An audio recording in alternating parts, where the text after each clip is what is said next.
O Senhor esteja convosco. Ele está no meio de nós. Proclamação do Evangelho de Jesus Cristo, segundo São Mateus. Glória a vós, Senhor. Tendo Jesus descido do monte, numerosas multidões o seguiam. Eis que um leproso se aproximou e se ajoelhou diante dele, dizendo: Senhor, se queres, tu tens o poder de me purificar. Jesus estendeu a mão, tocou nele e disse: Eu quero, fica limpo. No mesmo instante o homem ficou curado da lepra. Então Jesus lhe disse: Olha, não digas nada a ninguém, mas vai mostrar-te ao sacerdote e faze a oferta que Moisés ordenou, para servir de testemunho para eles. Palavra da salvação. Glória a vós, Senhor.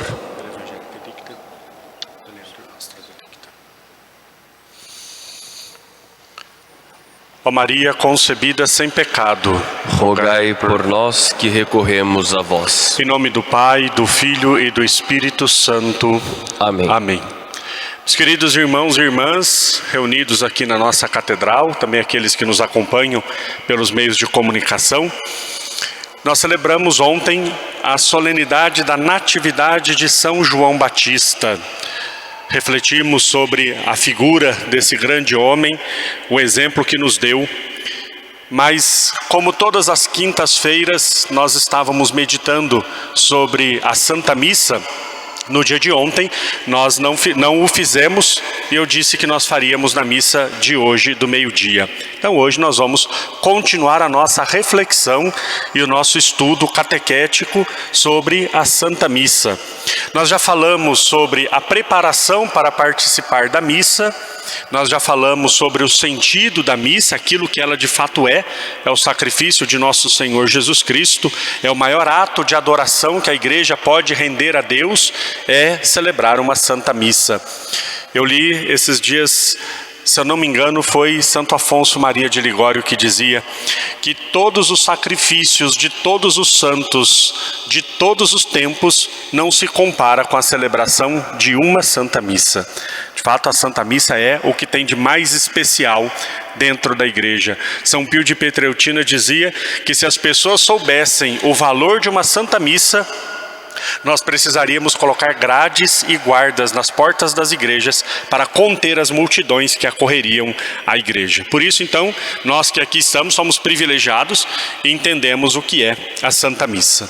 Bom, agora nós vamos entrar então nas partes mais práticas, parte por parte da Santa Missa, para nós irmos entendendo o mistério o qual nós participamos. Já refletimos também que quem celebra a missa é o padre, não é a comunidade reunida, é o sacerdote, aquele que oferece a Santa Missa. Se vocês perceberam, de uns dias para cá, eu tenho deixado o cálice em cima do altar. Eu entro com o cálice, coloco no altar e depois eu saio com o cálice.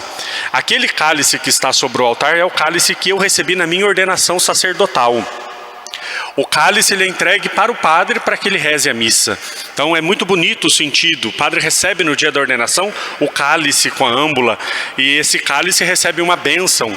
No meu caso eu tenho uma alegria de que a bênção desse cálice foi feita por Dom Pedro. Ele rezou uma missa na casa dele e abençoou o meu cálice, o qual eu agora estou celebrando a Santa Missa com ele. Então o padre entra com o cálice e coloca sobre o altar, porque lá será oferecido o santo sacrifício. Para nós entrarmos na igreja, nós temos uma procissão. A missa começa com a procissão de entrada, né? A missa começa com uma grande procissão em direção ao altar. Aqui na nossa catedral, durante a semana, nós costumamos entrar aqui pela lateral da sacristia e já vamos direto para o altar. Aos domingos, nós fazemos a procissão desde o fundo da igreja até aqui o altar. Mas qual é o sentido da procissão de entrada? É muito bonito. A procissão de entrada nos remete à caminhada do povo de Deus rumo à terra prometida. O povo de Deus caminhou por 40 anos rumo à terra prometida, fazendo acampamentos. Mas vejam, desde quando saíram do Egito, eles tinham um destino: a terra que Deus lhes daria. E qual é o sentido da procissão de entrada da missa? Nós caminhamos em direção ao altar, e o altar é onde será oferecido o santo sacrifício da missa que nos abre a vida eterna. A terra prometida nossa é o céu. Então nós caminhamos para o céu. Vai toda a procissão, aqueles que vão servir o altar, e o sacerdote, como a pessoa do Cristo, ele entra por último. No caso, se for o bispo, os diáconos que o servem vão atrás, mas o sacerdote entra por último.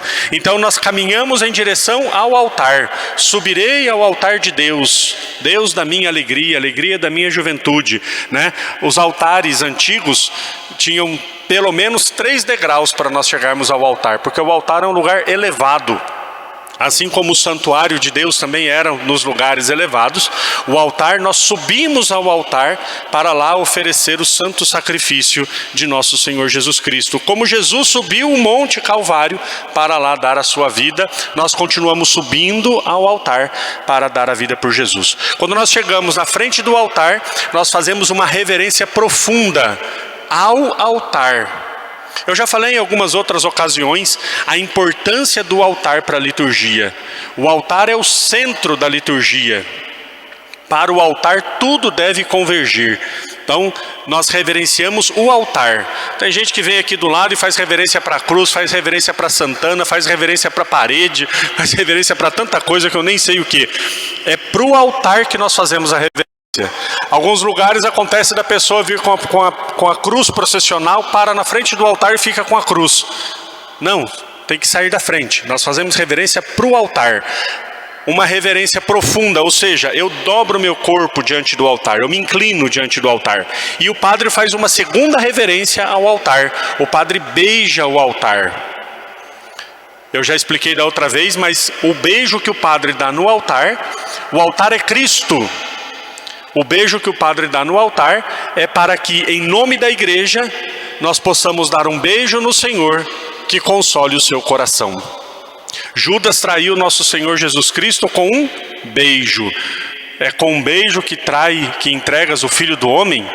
Então o sacerdote, em nome da igreja, dá um beijo no seu esposo para consolar as suas dores e as suas traições.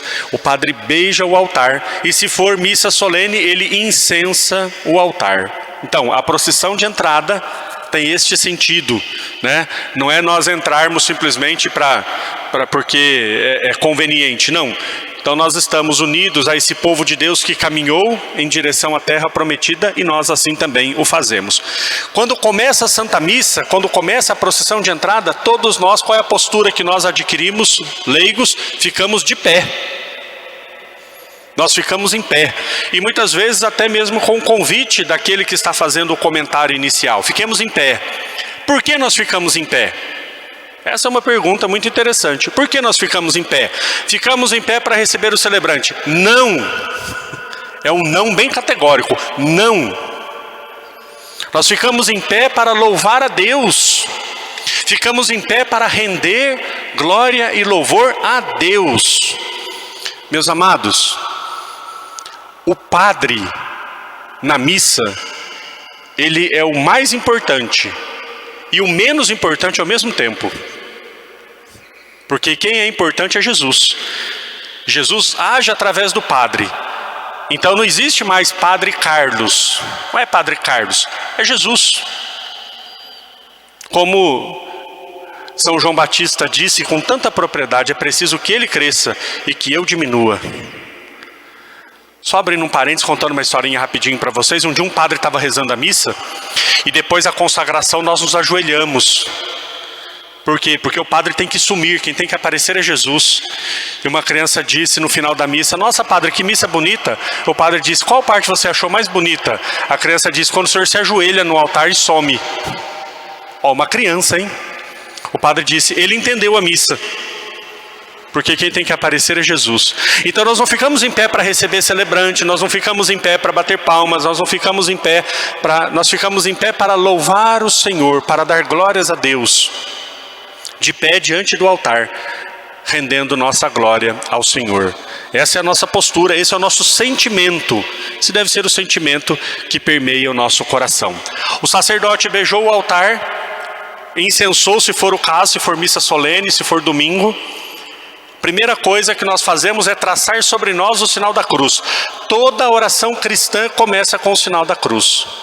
Antes do sinal da cruz, o padre reza uma oraçãozinha pequena que se chama antífona de entrada. Então tem ali como se fosse uma prévia do que é a missa, né? Se, por exemplo, for a missa de um santo, então aquela antífona vai nos dar o teor do que vem para a missa. Depois faz o nome do Pai. Todos nós fazemos o sinal da cruz sobre nós e iniciamos a Santa Missa fazendo o ato penitencial. Tá? Só um detalhe que eu gostaria de comentar com vocês, né? Quando nós celebramos uma solenidade de um santo, ou quando nós celebramos a memória de um santo, ou quando celebramos uma missa votiva, a coisa mais importante para que a missa ela seja melhor participada é quanto menos nós tentamos explicar aquilo que estamos fazendo. A igreja já nos apresenta as orações próprias, né, daquilo que nós estamos celebrando. Podem perceber, quanto mais se tenta explicar uma coisa, mais vazio fica de significado. Não tem um ditado que diz que quando a gente explica a piada, ela perde a graça? Não é assim? Uma comparação muito mal feita.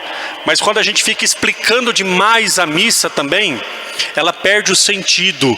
Ela perde o sentido. A missa é uma experiência e a própria estrutura de como ela é feita, ela vai nos dando essa vivência. Então o padre não deveria ficar o tempo todo explicando, né? Hoje nós estamos celebrando São João Batista. Você já falou na antífona de entrada, já falou na oração que é São João Batista, então nós sabemos. E depois na homilia é o momento para poder explicar aquilo que nós fazemos. Eu me lembro quando eu fui ordenado padre, mais um parênteses rapidinho, só para dar um exemplo para vocês. Quando eu fui ordenado padre em 2015, 2 semanas depois, eu celebrei a primeira missa lá na Fundação Casa, na antiga FEBEM. Né, que na época eu fazia pastoral, visitava os jovens presos toda semana. E eu fui celebrar missa para eles. E claro que eles não têm a consciência que nós temos e a pessoa que estava organizando disse, olha, agora durante a missa nós não podemos explicar para vocês o que está acontecendo. Vamos participar na próxima semana, se tiver dúvidas vocês perguntam. Foi a experiência mais bonita que eu fiz de celebrar a missa. Todos eles, sem entender racionalmente o que estava acontecendo, participaram da missa assim, fielmente. E o mais bonito, quando começou a consagração, todos eles se ajoelharam. Todos se ajoelharam, sem ninguém precisar dizer, olha, agora tem que ajoelhar porque é a consagração. A própria missa, ela traz para nós a essência daquilo que está acontecendo. E se nós abrirmos o nosso coração, nós vamos fazer essa experiência. Deus não se entende, Deus se experimenta. E a missa é esse encontro com Deus. Então, procissão de entrada, nós ficamos em pé para louvar a Deus. Nós estamos participando daquele povo que foi até a terra prometida e agora nós subimos ao altar para entrarmos no paraíso, que é a verdadeira terra prometida que Jesus nos alcançou. Iniciamos a missa com o sinal cristão que todos nós devemos começar toda e qualquer oração, que é o sinal da cruz, o sinal da nossa salvação, tá bom? Então essa é a primeira parte da Santa Missa, esse é o sentido, e o sentido do beijo também, como eu expliquei, tá bom? Próxima semana nós vamos falar sobre o ato penitencial, que é muito bonito também, para nós entendermos mais esse pedacinho da Santa Missa. Que nosso Senhor coloque sobre nós o seu Espírito e nos dê um profundo amor pela Santa Eucaristia. Louvado seja nosso Senhor Jesus Cristo. Para sempre seja louvado.